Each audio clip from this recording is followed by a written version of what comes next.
Book of Heaven, Volume 20, Part 16. January 1st, 1927. The Will of the Soul as Present for Baby Jesus. How his whole life was the symbol and the calling of the divine will. How the knowledges are the means in order to hasten the coming of the kingdom of his will. Luisa writes in parentheses the following: I was meditating on the old year that was setting and the new one that was rising. And then she continues, my state continues in the flight of the light of the divine will, and I was praying the pretty little baby that just as the old year was dying, never to be born again, so he would make my will die and live no more. And as a present for the new year, he would give me his will, just as I gave him the gift of mine, so as to place it as footstool at his tender little feet, that it might have no other life but his will alone. Now, while I was saying this and other things, my sweet Jesus came out from within my interior and told me, daughter of my will, how I love, want, yearn that your will may end in you. Oh, how I accept your present. How pleasing it shall be for me to keep it as soft footstool at my feet. In fact, as long as it remains in the creature, outside of its center, that is God, the human will is hard. But when it enters again into the center from which it came, serving as footstool at the feet of your little baby Jesus, it becomes soft, and I use it to amuse myself. Is it not right that, little as I am, I have an amusement? And in the midst of so many sorrows, privations, and tears, I have your will to make me smile. Now you must know that the one who puts an end to her will returns into the origin from which she came, and the new life, the life of light, the perennial life of my will begins in her. See, when I came upon earth, I wanted to give many examples and similes of how I wanted the human will to end. I wanted to be born at midnight, so as to break the night of the human will with the refulgent day of mine. And even though at midnight the night continues, it does not finish. It is yet the beginning of a new day. And my angels, to give honor to my birth, and to point out to everyone the day of my will, from midnight on gladdened the vault of the heavens with new stars and new suns, such as to turn the night into more than daylight. This was the homage that the angels gave to my little humanity, in which resided the full day of the sun of my divine will, and the calling of the creature into the full day of it. Still little, I submitted myself to the so very cruel cut of circumcision that made me shed bitter tears for the pain. And not only me, but with me cried my mamma and dear Saint Joseph. It was the cut of the human will that I wanted to make, so that creatures might let the divine will flow within that cut, and so that a broken will might have life no more, but only mine, that had run within that cut in order to begin its life again. Still little, I wanted to flee to Egypt. A tyrannical and iniquitous will wanted to kill me, symbol of the human will that wants to kill mine. And I fled in order to say to all, flee the human will, if you do not want mine to be killed. My whole life was nothing other than the calling of the divine will into the human. In Egypt, I lived like a stranger in the midst of that people, symbol of my will that they keep as though estranged within their midst, and symbolizing that whoever wants to live in peace and united with my will must live as though estranged from the human will. Otherwise, there shall always be war between the two of them. They are two irreconcilable wills.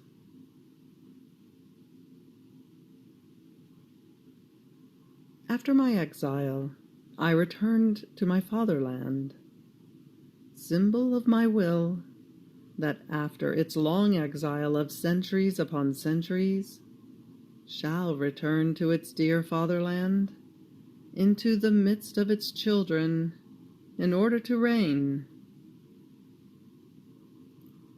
And as I went through these stages in my life, I kept forming its kingdom in me, and I called it, with incessant prayers, with pains, and with tears, to come to reign in the midst of creatures. I returned to my fatherland, and I lived hidden and unknown. Oh, how this symbolizes the sorrow of my will, that while living in the midst of the peoples, lives unknown and hidden. And with my hiddenness, I impetrated that the supreme will be known, that it might receive the homage and the glory that are due to it. There was nothing I did which did not symbolize a sorrow of my will, the condition in which creatures put it, and a call I made in order to return its kingdom to it. And this is what I want your life to be: the continuous calling of the kingdom of my will into the midst of creatures. Then after this, I was making my round through the whole creation in order to bring the heavens, the stars, the sun, the moon, the sea, in sum, everything, to the feet of little baby Jesus together with me, so as to ask him altogether that the coming of this kingdom of his will upon earth might come soon. And in my desire I was saying to him, see, I am not the only one who is praying you, but the heavens are praying with the voices of all the stars, the sun with the voice of its light and of its heat, the sea with its murmuring. They are all praying you that your will may come to reign upon earth. How can you resist listening to so many voices that pray you? It is innocent voices, voices animated by your very will that are praying you. Now, while I was saying this, my little Jesus came out from within my interior to receive the homage of all creation and to listen to their mute language. And squeezing me to himself, he told me, "My daughter, the easiest means in order to hasten the coming of my will upon earth are the knowledges about it. The knowledges bring light and heat, and form within themselves the prime act of God, in which the creature finds the first act on which to model her own. If she does not find the first act, the creature does not have the virtue of forming the prime act. Therefore, the acts, the things that are most necessary in order to form this kingdom, would be missing. See then what one additional knowledge about my will means. By carrying the prime act of God within themselves, they shall bring with them a magnetic force, a powerful magnet, in order to draw creatures to repeat the prime act of God. With their light, they shall bring the disillusionment of the human will. With their heat, they shall soften the hardest hearts to bend before this divine act, and creatures shall feel captivated to wanting to model themselves on this act. Therefore, the more knowledges I manifest about my will, the more quickly is the kingdom of the divine Fiat drawn upon earth.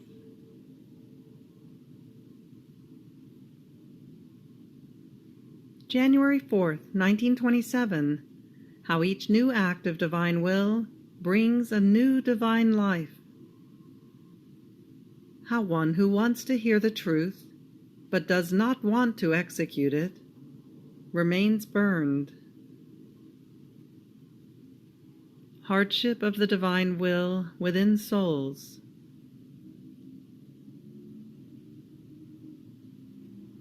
My poor heart was now moaning, now agonizing, because of the pain of the privation of my dear and beloved Jesus.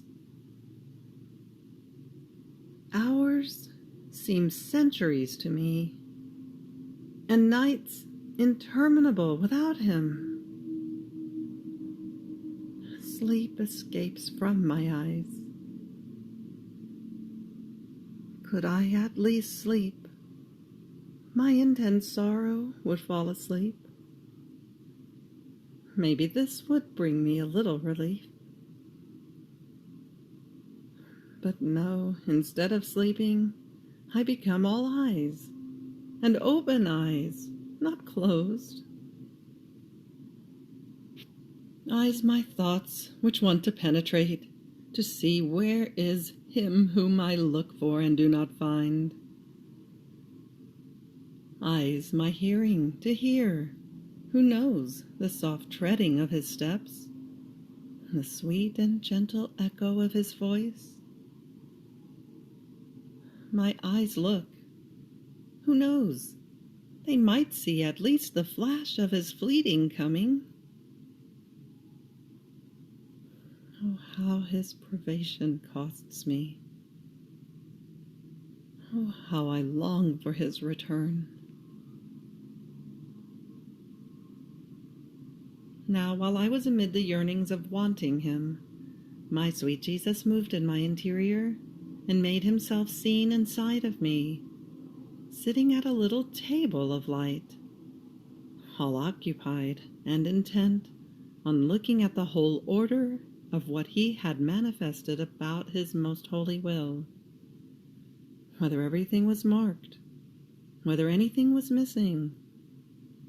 and the point he was to reach in order to complete everything that regards his most holy will. Everything that regarded his volition, the words, the knowledges, assumed the image of a ray of light in the hand of Jesus that he was ordering on that desk of light. And he was so engrossed and occupied that as much as I spoke and called him, he would not pay attention to me. So I kept silent, contenting myself with being near him and with looking at him. Then, after a long silence, he said to me, "My daughter, when it comes to things that regard my will, heaven and earth remain silent and reverent, to be spectators of a new act of this supreme will. Each new act of it brings to all one more divine life, one strength, one happiness, one enrapturing beauty. Therefore, the divine will operating, that issues an act from itself, is the greatest thing that can exist in heaven and on earth. New heavens, more beautiful suns, can come out of one more act of my will.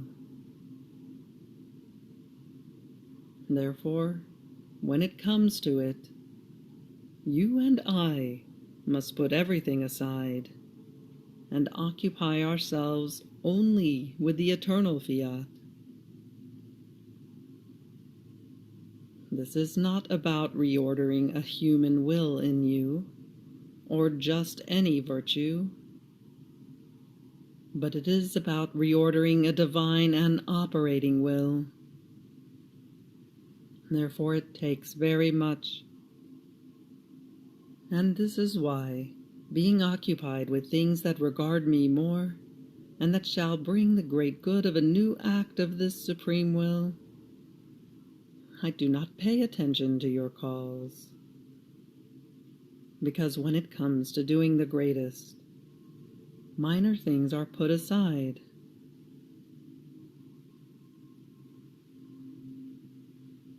After this, I was following my passionate Jesus in the Passion, and as I arrived at the point when Herod stormed him with questions, and he remained silent, I thought to myself, if Jesus had spoken, maybe he would have converted.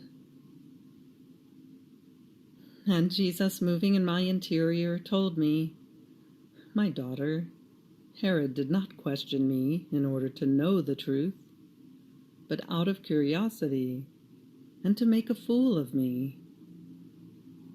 And if I had answered, I would have made a fool of him.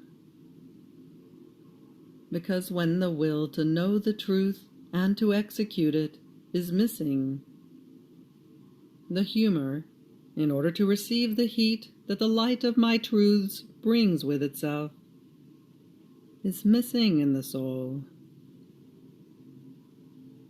Not finding the humidity in order to make the truths germinate and fecundate, this heat burns even more, and makes the good it can produce wither. It happens as to the sun. When it does not find humidity on the plants, its heat serves to wither and burn the life of the plants. But if it finds humidity, it makes prodigies. So the truth is beautiful. It is lovable. It is the reviver and the fecundator of souls. With its light and heat, it forms prodigies of development.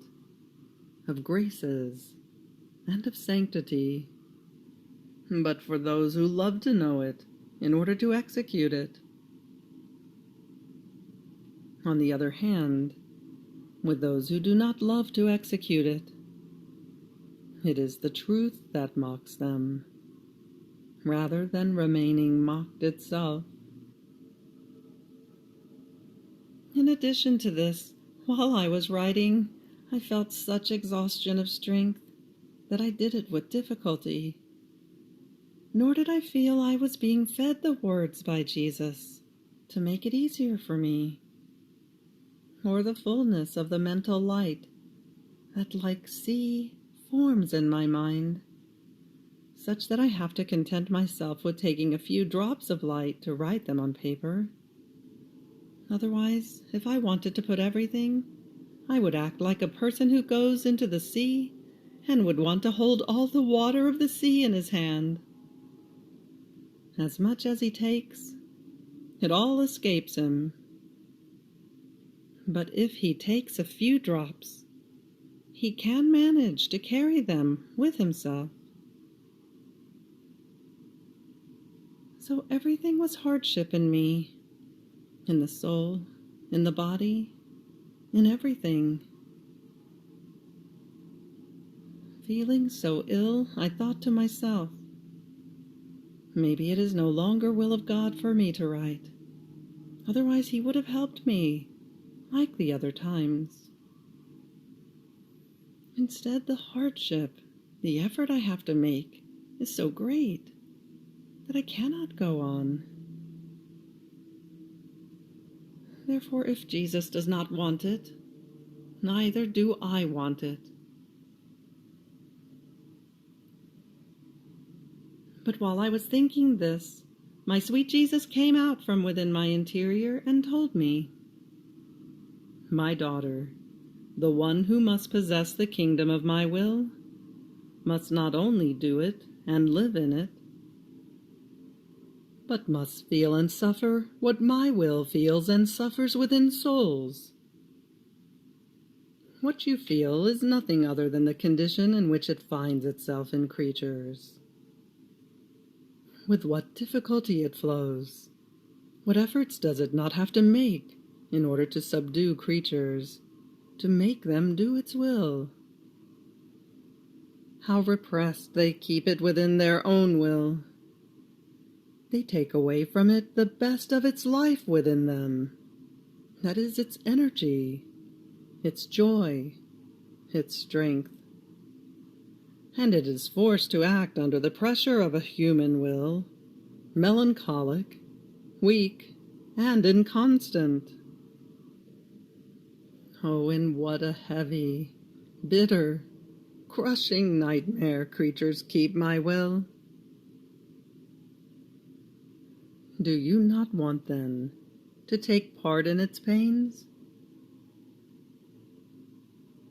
My daughter, you must be a key, and whatever sound my will wants to produce, you must lend yourself to form the sound it wants to make. And when it has formed in you all the sounds it possesses, sounds of joy, of strength, of goodness, of sorrow, and so forth, its victory shall be complete, having formed its kingdom in you. Therefore think, rather, that this is a different and distinct sonata which it wants to play in you. It is one more key that it wants to add in your soul.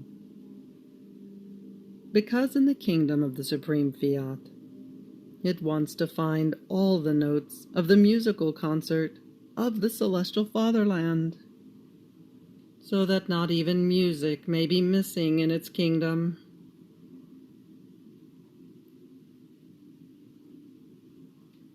January 6, 1927. The soul who lives in the divine will is always equal to herself. The order of providence in the incarnation and in the manifestations of the holy Magi.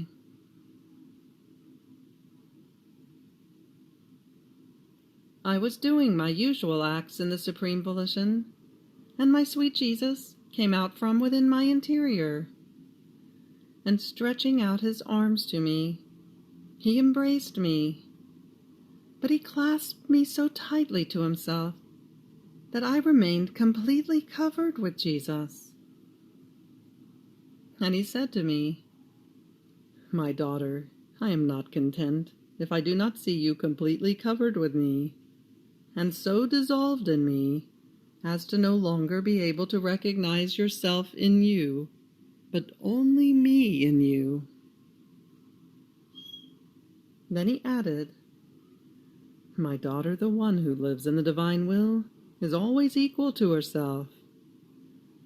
Her acts are symbolized by light that diffuses equally to the back and to the front, to the right and to the left. At the most, if it contains greater intensity of light, it expands more, but it diffuses always equally in expanding the circumference of light around itself. Now, as for the acts done in my will, symbolized by light, as the act of the creature enters into my will, it embraces past, present, and future, and not lacking the fullness of light, it expands everywhere, and as though in one blow, it takes everyone within the circumference of its endless light. Therefore, no one, as much good as he might do, can say to the one who lives in the divine Fiat, "I am similar to you." But she alone can say, "I am similar to he who created me. Whatever he does, I do." One is the light that invests us. One is the strength. One is the will. Then after this, I was thinking about the holy Magi, when they visited the little baby Jesus in the grotto of Bethlehem. And my always lovable Jesus told me, "My daughter, see the order of my divine providence. For the great portent of my incarnation, I chose and made use of a virgin, humble and poor.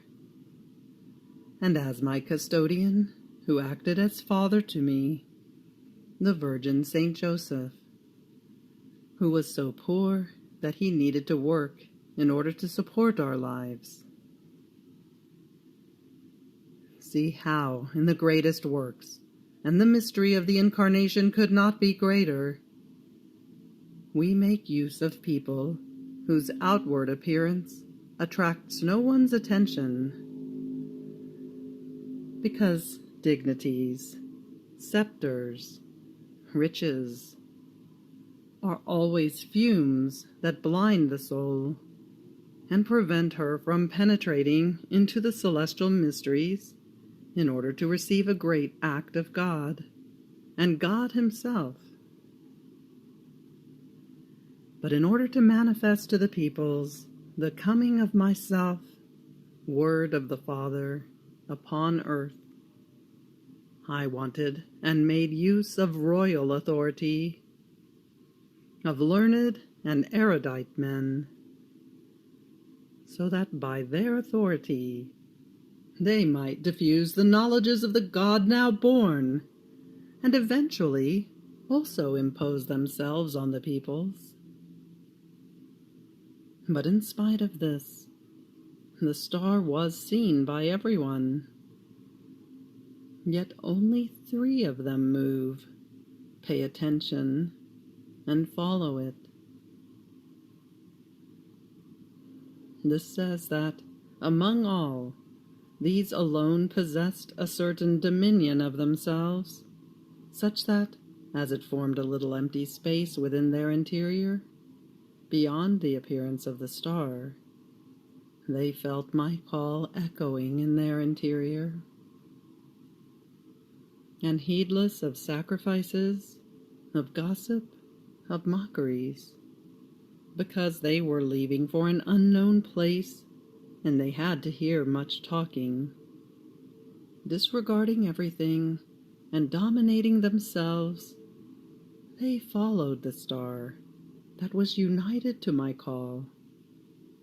That more than speaking star resounded in their interior, enlightened them, attracted them, and spoke many things about him whom they were to visit. And drunk with joy, they followed the star. See then how in order to give the great gift of the Incarnation, a virgin was needed who would have no human will, who would be more of heaven than of the earth, as well as a continuous miracle that would dispose her to this great portent. So we had no need of external things and of human appearances that might draw the attention of the peoples. However, in spite of this, also to manifest myself, I wanted men who would have dominion of themselves, who would form a little empty space within their interior, to let the echo of my call resound in it. But what was not their surprise in seeing the star stop, not above a royal palace, but above a vile hovel. They did not know what to think, and were persuaded that there was a mystery, not human, but divine. When they animated themselves with faith, and entered the grotto, and kneeling, adored me, as they bent their knees, I revealed myself, and I let my divinity shine forth from my little humanity. And they recognized me as the King of Kings, he who was coming to save them. And promptly they offered themselves to serve me, and to lay down their lives for love of me. But my will made itself known, and sent them again into their region, to let them be, in the midst of those peoples, the criers of my coming upon earth. See then how necessary are the dominion of oneself and the empty space in one's heart, in order to let my call resound, and to be fit for knowing the truth, and for manifesting it to others. You have reached the end of the Book of Heaven, Volume 20, Part 16. Fiat.